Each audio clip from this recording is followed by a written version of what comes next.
Shalom. Renungan kali ini berjudul Mendengar Suara Allah bagian ketiga oleh Evangelis Lokamanya Prawiro. Kita melanjutkan pembicaraan mengenai mendengar suara Allah bagian ketiga.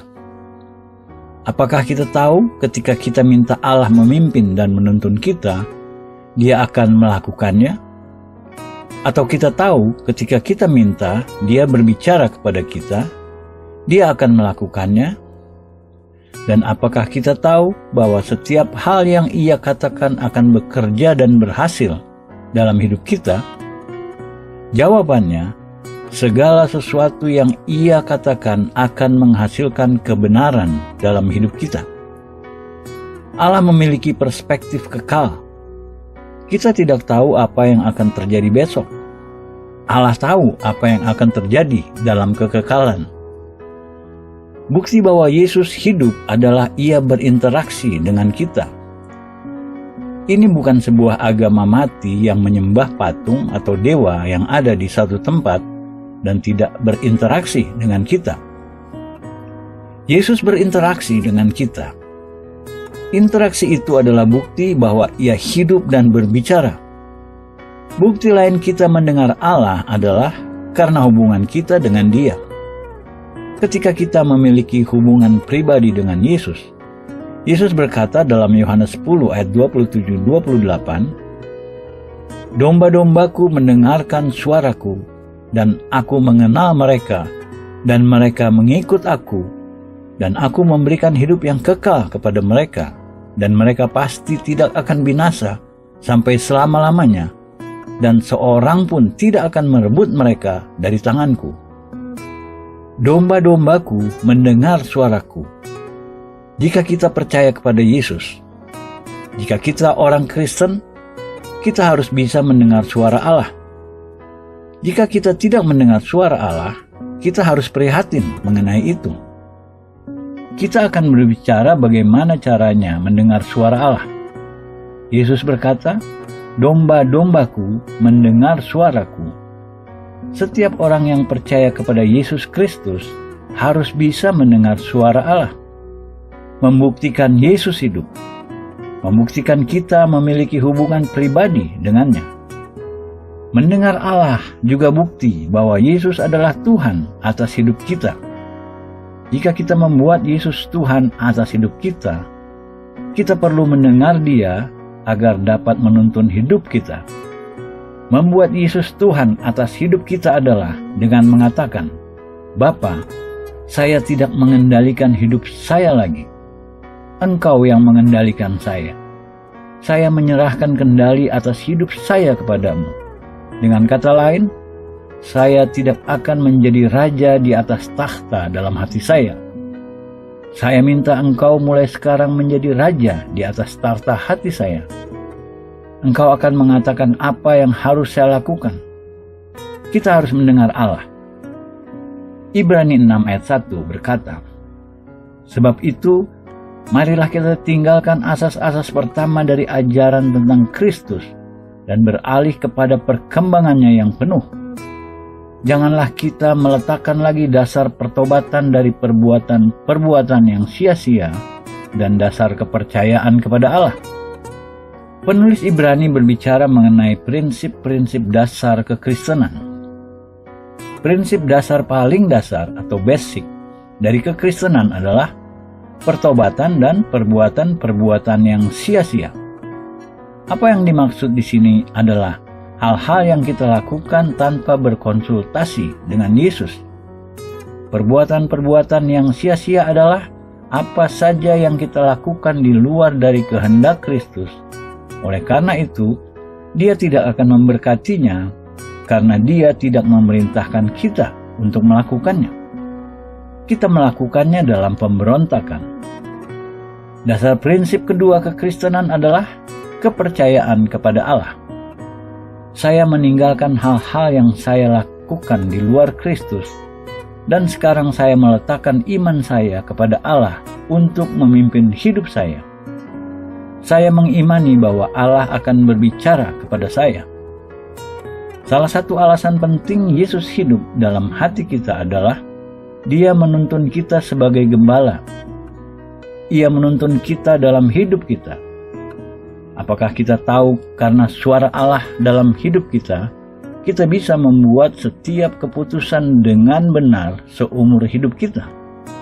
Walaupun kita mungkin pernah membuat kesalahan besar dalam hidup kita, perbuatan-perbuatan yang sia-sia, hal-hal yang kita lakukan tanpa berkonsultasi dengan Allah.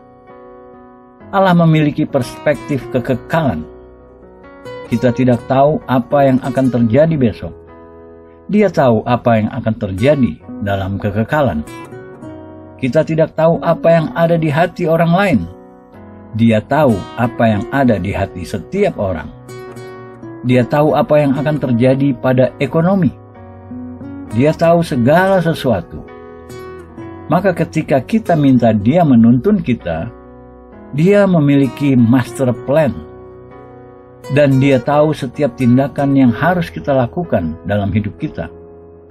Ketika kita berjalan sendiri, kita hanya menggunakan emosi atau akal pikiran atau ketakutan atau apapun itu yang kita gunakan untuk menuntun hidup kita. Jika Yesus benar-benar Tuhan atas hidup kita harus mendengar Dia sebelum kita membuat keputusan. Jadi, mendengar Allah adalah bukti bahwa Yesus hidup, bahwa kita memiliki hubungan pribadi dengan Dia, dan bahwa Dia Tuhan atas hidup kita. Mari kita berbicara mengenai bagaimana Allah berbicara. Kita ingin memiliki hubungan pribadi dengan Allah, dan kita ingin mendengar Allah. Mari kita belajar bagaimana Yesus berbicara, karena Dia berbicara kepada kita dengan cara-cara yang berbeda. Cara pertama Allah berbicara kepada kita adalah melalui Alkitab. Setiap kali kita membaca Alkitab, kita membaca firman Allah, dan Allah sedang menyampaikan sesuatu kepada kita. Ketika Alkitab menggunakan kata firman Allah, ada dua kata untuk kata firman. Pertama adalah logos, yaitu firman Allah yang tertulis, kebenaran universal untuk setiap orang. Kedua adalah rema, Roma 10 ayat 17. Jadi iman timbul dari pendengaran, dan pendengaran oleh firman Kristus. Kata firman di sini adalah rema, yang berarti suara Allah yang hidup. Salah satu hal terpenting yang kita lakukan setiap kali membaca Alkitab, kita memberi kesempatan kepada Allah untuk berbicara kepada kita. Dan seringkali ketika kita sedang membaca Alkitab, satu ayat loncat keluar atau meledak dari halaman Alkitab, dan Roh Kudus menyampaikan sesuatu penuh kuasa ke dalam hidup kita melalui ayat atau pasal yang kita baca. Itu disebut rema, suara Allah yang hidup. Logos adalah ketika kita membaca Alkitab, firman yang tertulis atau dicetak. Tetapi rema adalah sesuatu yang meledak keluar dari halaman dan memberi kita iman. Iman timbul dari pendengaran, dan pendengaran rema, suara Allah yang hidup. Rema ini yang masuk ke dalam hati kita dan Allah gunakan untuk menuntun hidup kita. Cara kedua Allah berbicara kepada kita adalah melalui suara kecilnya di dalam hati nurani kita. Dalam 1 Raja-Raja 19 ayat 11-12 dijelaskan mengenai perjumpaan Elia dengan Allah. 1 Raja-Raja 19 ayat 11-12. Lalu firman-Nya, keluarlah dan berdiri di atas gunung itu di hadapan Tuhan. Maka Tuhan lalu, angin besar dan kuat yang membelah gunung-gunung dan memecahkan bukit-bukit batu, mendahului Tuhan. Tetapi tidak ada Tuhan dalam angin itu. Dan sesudah angin itu datanglah gempa, tetapi tidak ada Tuhan dalam gempa itu.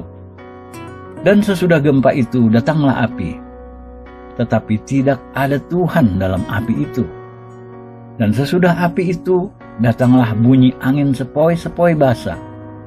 Dengan cara itu Allah berbicara kepada Elia dengan bunyi angin sepoi-sepoi basah. Banyak orang bertanya bagaimana Allah berbicara. Dia berbicara dengan suara kecil di dalam hati kita. Dan kita memiliki kuping spiritual untuk mendengarnya.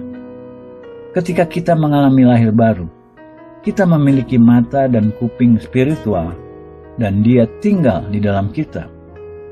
Kenapa Dia tidak berbicara lebih keras? Salah satu alasannya, karena Dia tidak ingin mengintimidasi kita. Suara Allah adalah suara kasih terbesar yang kita pernah dengar dalam hidup kita. Suara Allah selalu penuh kasih. Bahkan ketika Allah memperingatkan kita, suaranya selalu manis dan lembut. Bagaimana kita tahu kita mendengar suara Allah? Jika kita mendengar dari iblis, dia akan membuat rasa takut, tertuduh, terhukum, dan semua hal-hal sejenis itu. Tetapi Allah tidak menggunakan ketakutan. Allah tidak menggunakan penghukuman, karena kita sudah diampuni dan kita bersahabat dengan Allah melalui darah Yesus. Yesus berada dalam hati kita. Dia berbicara dengan bahasa kita. Ketika kita diam, tenang, meminta Allah berbicara kepada kita, Dia akan berbicara dengan jelas tanpa kesalahan. Kita akan mendengar suaranya berbicara di dalam hati kita. Bagaimana kita bisa tahu itu bukan suara iblis? Bagaimana kita bisa tahu itu bukan suara kita sendiri yang ingin mendengar apa yang kita mau? Mari kita lihat bagaimana kita tahu. Segala sesuatu yang Allah katakan selalu sesuai firman kitab suci. Allah tidak akan pernah mengatakan kepada kita melakukan dosa, tindakan tidak bermoral, membenci atau menyakiti orang lain. Jadi ketika kita percaya, kita mendengar sesuatu dari Allah. Jadi ketika kita percaya, kita mendengar sesuatu dari Allah. Kita harus selalu mengukurnya dengan dasar kitab suci yang selalu konsisten dengan karakter Allah. Pribadi pengasih, pemurah, dan baik hati. Suara Allah konsisten dengan karakternya. Ketika kita mengkultivasi kuping untuk mendengar Tuhan dan kita percaya bahwa Allah berbicara kepada kita dengan dasar firman kitab suci, kasih, tidak menuduh, tidak menghukum, dan tidak menggunakan ketakutan. Kita percaya Tuhan menuntun kita untuk melakukan sesuatu atau pergi ke satu tempat untuk memilih pekerjaan tertentu atau apapun yang Ia katakan kepada kita. Sementara kita melangkah keluar dan melakukan hal-hal itu, kita akan menyaksikan semua terlaksana dan bekerja sesuai tuntunannya. Namun, jika tidak terlaksana, kita harus kembali dan bertanya, tidakkah kita mendengar suara Allah? Apakah ada kekurangan dalam proses kita mendengar Allah? Lebih sering daripada tidak, ketika kita mendengar suara itu dan kita melangkah dengan iman keluar, kita akan melihat itu adalah benar Allah dan akan bekerja dalam hidup kita. Cara lain Allah berbicara kepada kita adalah dengan menggunakan mimpi dan visi.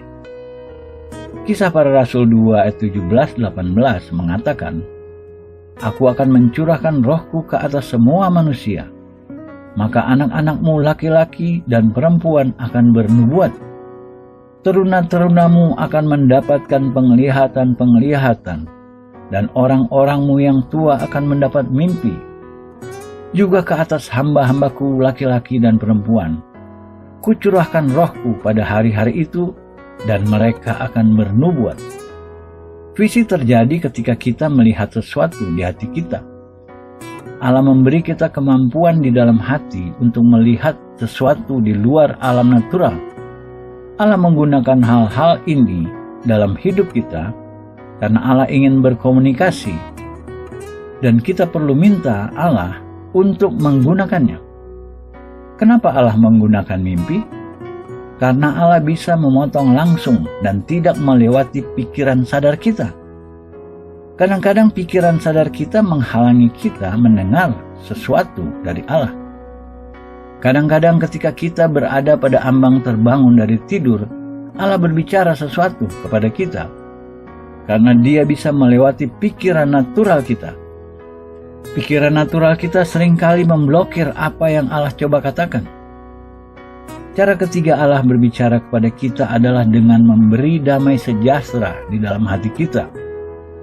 Dalam Kolose 3 ayat 15 dikatakan, "Hendaklah damai sejahtera Kristus memerintah dalam hatimu, karena untuk itulah kamu telah dipanggil menjadi satu tubuh, dan bersyukurlah." Hendaklah damai sejahtera Allah memerintah dalam hatimu.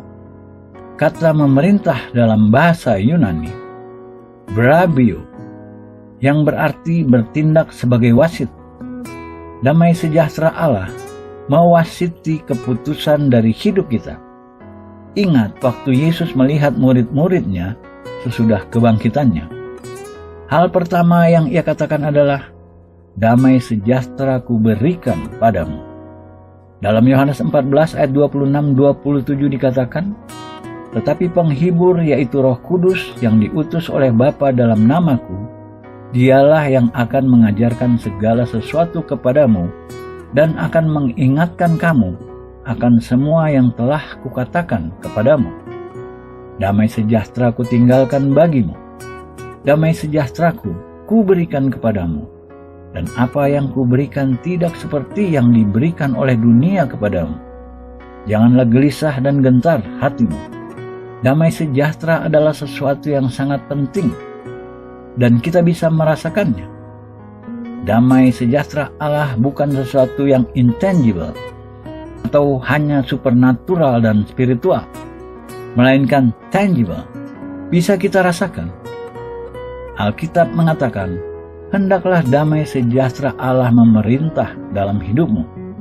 Yesus berkata, "Aku akan mengutus Roh Kudus untuk mengajar segala sesuatu.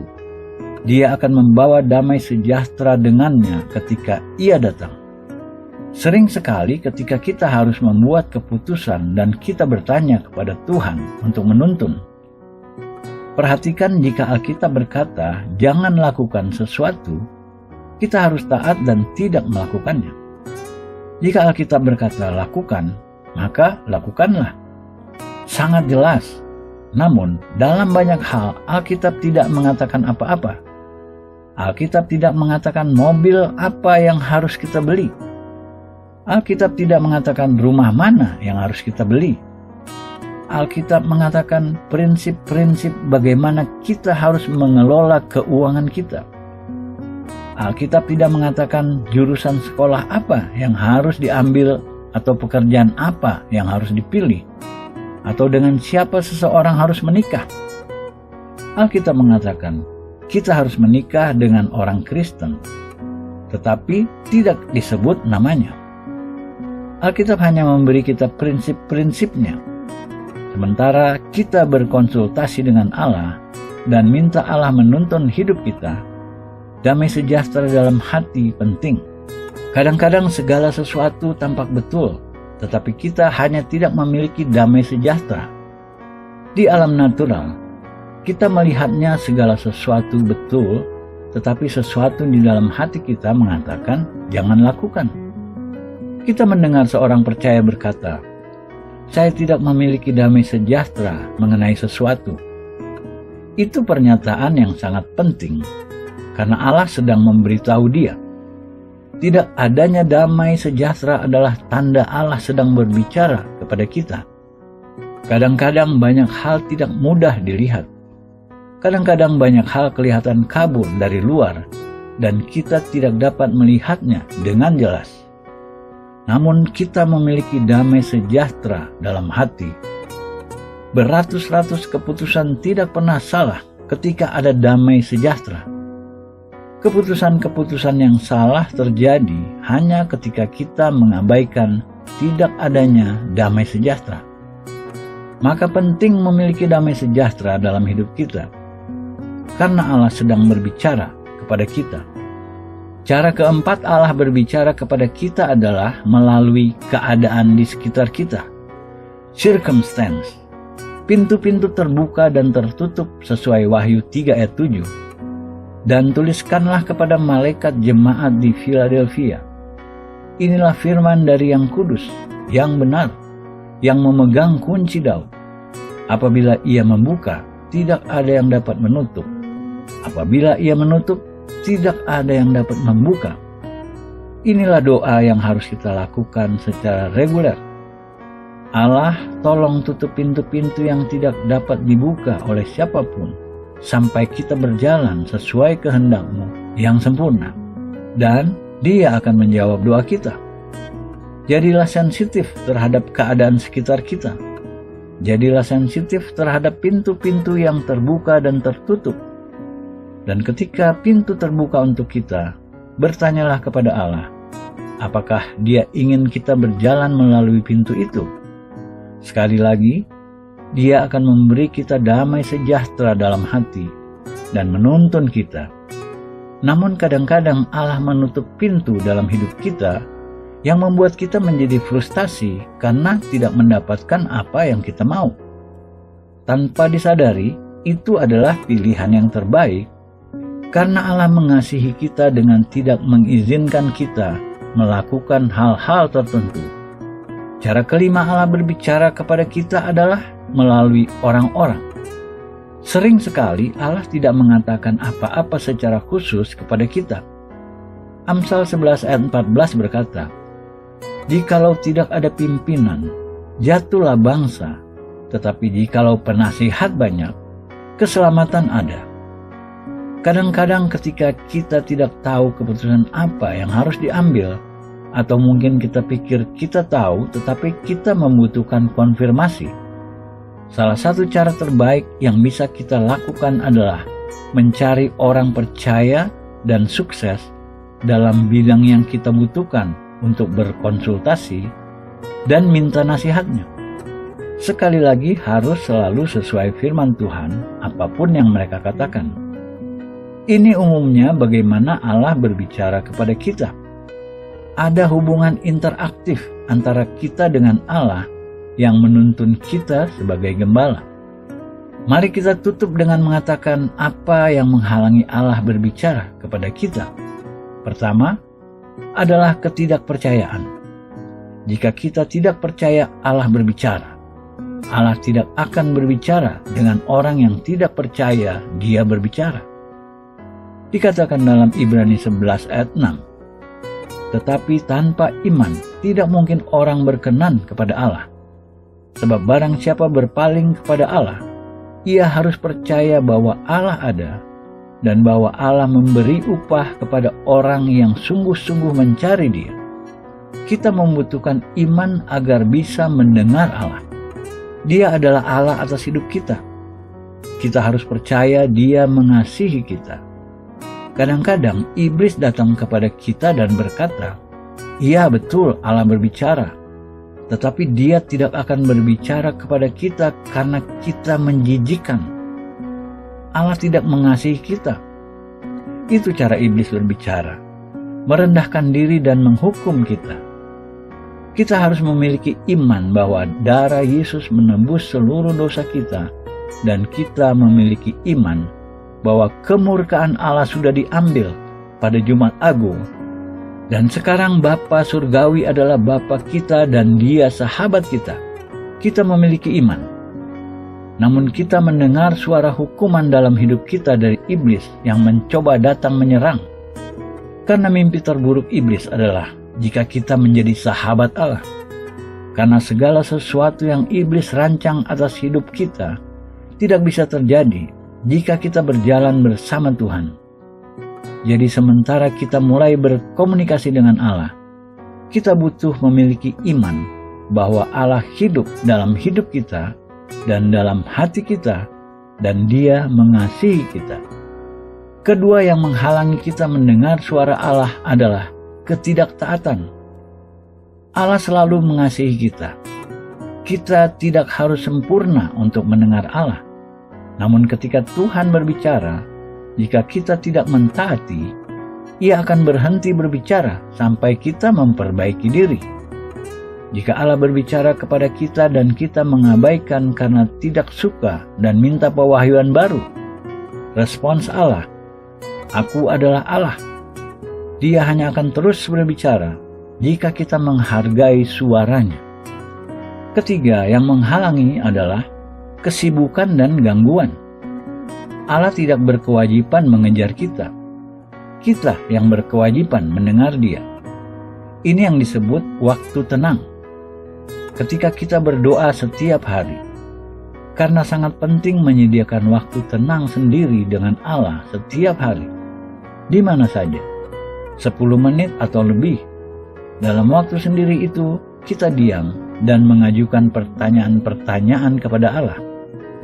Baca Alkitab, membaca kitab Amsal atau kitab Mazmur setiap hari sangat mendorong dan membesarkan hati. Baca firman Allah dan katakan kepada Allah apa yang kita khawatirkan. Katakan pada Allah apa yang kita butuhkan. Dia Bapa kita. Dia bahagia menjadi Bapa kita.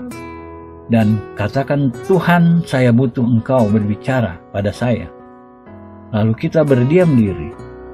Ketika Allah berbicara, sangat menghibur. Allah pribadi pemurah, menakjubkan, manis, konsisten, dan Dia hidup di dalam hati kita. Dia tidak datang dan pergi. Dia tinggal dalam hati kita. Kita selalu memiliki Allah untuk mengarahkan hidup kita. Kita bisa membuat keputusan yang benar. Kita bisa tahu Allah memimpin hidup kita. Segala sesuatu yang kita lakukan akan berhasil. Amin.